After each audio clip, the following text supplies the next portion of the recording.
من اومدم. میدونیم با این 3 تا هویج میخوام چیکار کنم؟ لایک رو بزن برای من، سیو کن برای خودت.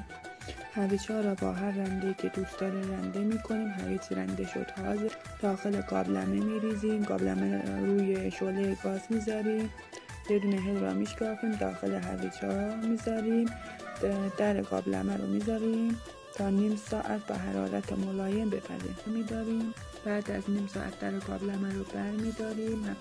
70% حجم هویج را شکر اضافه میکنیم و همین تا شکر ذوب شه. اگه شکر که ذوب شد یک کوچولو نمک و نوک قاشق چای خورده جوهر لیمو اضافه میکنیم و هم میزنیم. در قابلمه رو بم کنی میکنیم میزنیم.